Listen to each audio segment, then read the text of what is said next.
অনিয়মের কারণে ২৯টি জেলা ফুটবল কমিটি ভেঙে দিয়েছে বাফুফে। জাতীয় দলের কোচ হাবিয়ার কাবরেরার চুক্তি নবায়ন হবে কি হবে না সেই সিদ্ধান্ত আগামী ৭ দিনের মধ্যে। বাফুফে নির্বাহী কমিটির সভা শেষে আরও জানানো হয়, বাড়ানো হয়েছে রেফারিদের সম্মানী। রিপোর্ট করছেন মানিক মাহমুদ। বাংলাদেশ ফুটবল ফেডারেশনের পূর্ণাঙ্গ নির্বাহী কমিটির সভায় জেলা ফুটবল সংস্থা, ডিএফের কার্যক্রম, রেফারিদের বিভিন্ন দাবি, চ্যাম্পিয়ন্স লিগ সহ বিভিন্ন বিষয়ে আলোচনা হয়। ফুটবলের সংস্কার ও কার্যক্রমকে গতিশীল করার লক্ষ্যে রেফারিদের মানোন্নয়ন ও সম্মানী বৃদ্ধির উদ্যোগ নেওয়া হয় সভায়। ৮টি বিভাগে একই সাথে ফুটবলকে মাঠে রাখতে চান বাফুফের সভাপতি তাবিদ আওয়াল, কিন্তু জেলা ফুটবল সংস্থাগুলোর অব্যবস্থাপনা ও দুর্নীতির কারণে তা বাস্তবায়ন করা সম্ভব হচ্ছে না। তাই বাফুফে ডিএফএ মনিটরিং কমিটির তদন্তে ২৯টি জেলার ফুটবল কমিটি বিলুপ্তির প্রস্তাব পাশ হয় সভায়। ফুটবল রেফারিজ একাডেমি গঠন করা হবে।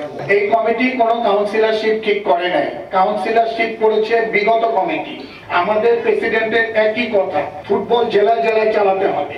৩৫টি জেলা ফুটবল অ্যাসোসিয়েশনের তদন্তের প্রেক্ষিতে ২৯টি জেলার ফুটবল অ্যাসোসিয়েশনের কার্যনির্বাহী কমিটি বিলুপ্ত ঘোষণা করা হয়েছে।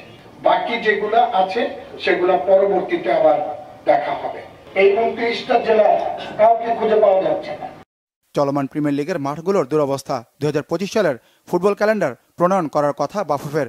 জাতীয় ফুটবল দলের স্প্যানিশ কোচ হাভিয়ার কাবরেরা ও নারী ফুটবল দলের কোচ পিটার বাটলারের চুক্তির মেয়াদ শেষ হবে ৩১ ডিসেম্বর। কিন্তু ৩ ঘন্টার বেশি সময়ের সভায় এসব বিষয়ে কোনো পদক্ষেপ ও সিদ্ধান্ত আসেনি। আমরা ৭ দিনের মধ্যে আমাদের প্রেসিডেন্ট সাহেব আমাদেরকে নিয়ে আবার বসবেন, বসে এই ব্যাপারটায় উনি সিদ্ধান্ত নেবেন। গ্রাউন্ডস কমিটি উইদিন 7 ডে নাকি 7 ডে, ৭ দিনের মধ্যে আমাদের গ্রাউন্ডস কমিটি হবে। ৪টা কমিটি ৭ দিনের মধ্যে কমপ্লিট করা হবে। যুব ও ক্রীড়া মন্ত্রণালয় তারুণ্যের উৎসব করছে।